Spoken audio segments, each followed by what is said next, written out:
అంగస్తంభన సమస్య లేదా erectile dysfunction అనేది మగవాళ్ళు కామన్గా ఎదుర్కొనే సెక్షువల్ సమస్య.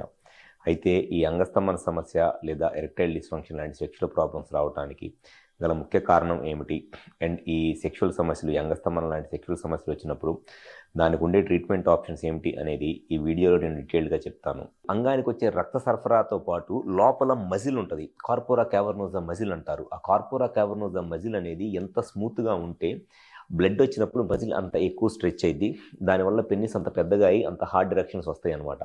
ఆ కార్పోరా క్యావర్నోసా మజిల్ కొన్నిసార్లు ఇన్ఫెక్షన్స్ వల్ల కానివ్వండి, లేకపోతే ఎక్కువగా ఈ షుగర్ కంట్రోల్లో లేకుండా, లేకపోతే ఒబేసిటీ అంటే బాగా ఎక్కువ ఓవర్ వెయిట్ ఉండి విపరీతమైన స్మోకింగ్ అలవాటు ఉన్న వాళ్ళలో ఆ మజిల్ అనేది, కార్పోరా క్యావర్నోసా మజిల్ అనేది డ్యామేజ్ అయిపోయింది. వాళ్ళలో కూడా ఈ అంగస్తంభన సమస్య వచ్చింది.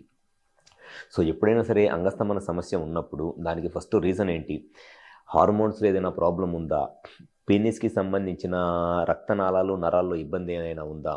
లేకపోతే పెన్నిస్ లోపల ఉన్న మజిల్లో, ఈ కార్పోరా క్యావర్నోసా మజిల్లో ప్రాబ్లం ఏదైనా ఉందా? లేకపోతే వీనస్ లీక్ అంటారు, పెన్నిస్కి బ్లడ్ వస్తుందిలే కానీ ఇంకొక సైడ్ నుంచి బ్లడ్ అనేది పెన్నిస్లో ఉండకుండా లీక్ అయిపోతుంది. ఆ ప్రాబ్లం ఏమైనా ఉందా అనేది కరెక్ట్గా తెలుసుకొని, కారణం తెలుసుకుంటే డెఫినెట్గా ఈ సెక్షువల్ ప్రాబ్లమ్స్కి 100% మనం ట్రీట్మెంట్ చేయవచ్చు. సో కారణం తెలుసుకోవటమే అన్నిటికన్నా ముఖ్యం.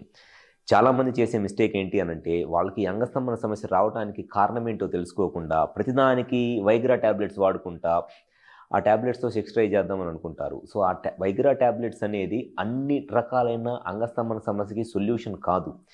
ఆల్మోస్ట్ చాలాసార్లు వైగ్రా ట్యాబ్లెట్స్ అవసరం లేకుండానే సెక్షువల్గా ఈ చిన్న చిన్న ఇబ్బందులు, హార్మోన్స్లో ప్రాబ్లం ఏదైనా ఉంటే హార్మోన్స్ని ట్రీట్ చేయటం వల్ల, మజిల్లో ప్రాబ్లం ఏదైనా ఉంటే ఆ మజిల్ని మళ్ళీ మనము కొంత యాక్టివ్ చేయటం వల్ల, లేకపోతే పెన్నిస్కి సంబంధించిన బ్లడ్ ఫ్లోలో ప్రాబ్లం ఉంటే కొంత బ్లడ్ ఫ్లో ఇంప్రూవ్ చేయటం వల్ల, ఇటువంటి చాలా రకాలుగా ఈ అంగస్తంభన సమస్యని అధిగమించవచ్చు. కానీ చాలామంది ప్రతిసారి వైగ్రా ట్యాబ్లెట్స్ వేసుకుంటా సెక్షువల్గా ట్రై చేస్తూ ఉంటారు. అది మంచి పద్ధతి కాదు. సో ఎవరైతే ఈ అంగస్తంభన సమస్యతో బాధపడుతున్నారో ఫస్ట్ మీరు దాని కరెక్ట్గా కారణం ఏంటి అనేది తెలుసుకుంటే డెఫినెట్గా మనం ఆ ప్రాబ్లంకి 100% సొల్యూషన్ చెప్పొచ్చు. నేను ప్రతి ఆదివారం ఉదయం 10 గంటల నుంచి మధ్యాహ్నం 1 గంట దాకా రాజమండ్రిలో దానవాయిపేటలో ఉన్న హాస్పిటల్లో ఉంటాను. అండ్ మాకు రాజమండ్రితో పాటు విజయవాడ, వైజాగ్, కర్నూలు మరియు నెల్లూరులో కూడా బ్రాంచెస్ ఉన్నాయి.